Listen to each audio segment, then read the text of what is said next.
کیا گیا ہے، اور وہ کون سے مومن ہیں جن کے دلوں پر اللہ نے سکینہ یعنی تسکین نازل فرمائی۔ قرآن میں اللہ جن ہستیوں کو مومن کہہ رہا ہے ان میں سب سے پہلی ہستی محمد صلی اللہ علیہ وسلم۔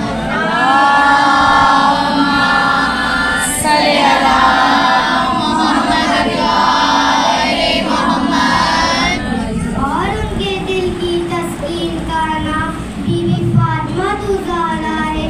جب محمد صلی اللہ علیہ وسلم اسلام کی تبلیغ کے لیے باہر جایا کرتے تو عرب کے لوگ انہیں پتھر مارا کرتے، جس کی وجہ سے ان کے جسم مبارک سے خون نکل کر پاؤں تک پہنچ جاتا تھا۔ جب محمد صلی اللہ علیہ وسلم گھر آتے تو بی بی فاطمہ زہرا بہتے آنسوؤں کے ساتھ اپنے بابا کے زخم صاف کرتی اور انہیں دلاسا دیتی۔ یہ وہ وقت تھا جب محمد صلی اللہ علیہ وسلم نے بی بی فاطمہ زہرا کو ام ابیہا کا لقب دیا۔ بی بی فاطمہ کا رتبہ معصوموں میں افضل ترین ہے، کیونکہ زہرین پڑھنے کے بعد مولا حسن علیہ السلام کی پیدائش ہوئی، اور اسی دن بی بی فاطمہ زہرا نے مغربین بھی ادا کی، اس لیے تو انہیں بطول بھی کہا جاتا ہے۔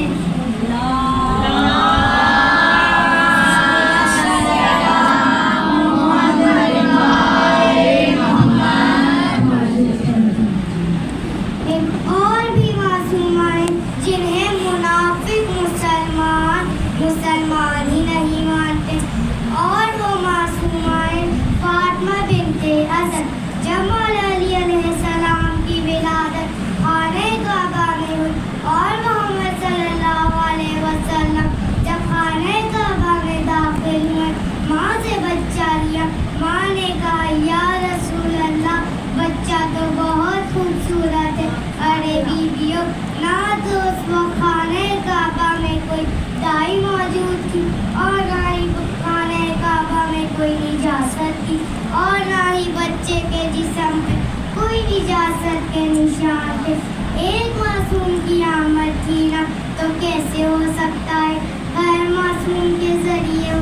حیرت ہوتی ہے منافق مسلمانوں پر جنہیں اللہ نے معصوم بنایا، انہیں معصوم ہی نہیں مانتے ہیں۔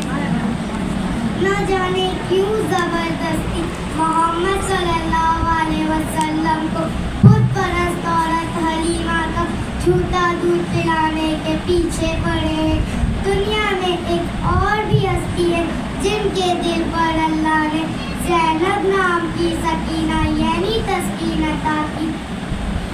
ارے بیویوں، جب بی بی زینب اپنے گھر میں لڑکیوں کو قرآن پڑھاتی تھی، ایک عورت نے ان کی شاگردہ سے پوچھا زینب کیسا پڑھاتی ہے؟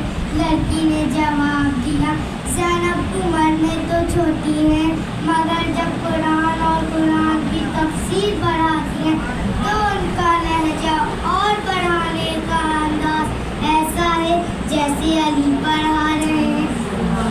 ارے بیویوں، مولا علی علیہ السلام جب جنگ میں لڑتے تھے تو ان کے ہاتھوں چلنے والی ذوالفقار دیکھ کر دشمنوں کی سانسیں تھم جایا کرتی۔ ارے شام میں یزید لعنتی اپنے تخت پر بیٹھا تھا، 700 کرسی نشین دربار میں موجود تھے، قیدیوں کے پاس طاقتور فوج کا دستہ تھا۔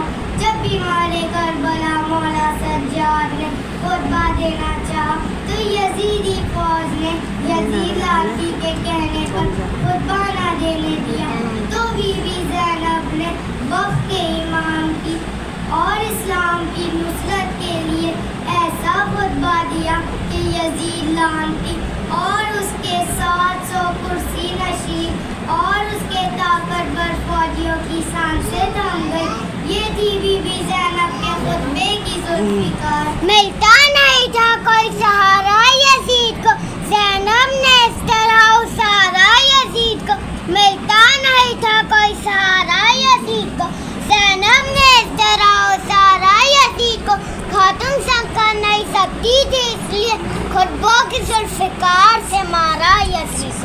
نعرہ حیدری، نعرہ حیدری، نعرہ حیدری، علی مدد حق ہے۔ آواز سے بلند تر صلوات۔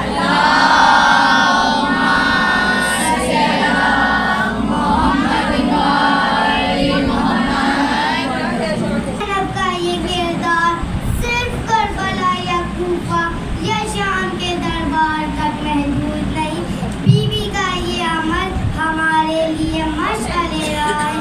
اگر آج 1400 سال بعد ہمارے وقت کے امام کو ہماری ضرورت ہو، شیعت خطرے میں ہو، ہمارے مردوں پر حکمرانوں کی سخت پابندیاں ہو، ان حالات میں ہمیں وقت کے امام کی اور شیعت کی نصرت اور بقا کے لیے بی بی زینب کی طرح کردار ادا کرنا چاہیے۔ ہائے میرے مولا سجاد نے فرمایا، جب شہادتیں ہو چکی، لاشوں کو گھوڑوں کی ٹاپوں سے پامال کر دیا گیا، خیموں کو آگ لگا دی گئی، میں نے دیکھا میری پھپھی اماں اتنے سخت حالات میں بھی تہجد ادا کر رہی ہیں۔ ارے بیویوں، بی بی فاطمہ زہرا بنت محمد صلی اللہ علیہ وسلم ہی طرح بطول نہیں، ان کی لاڈلی، ان کی شہزادی بیٹی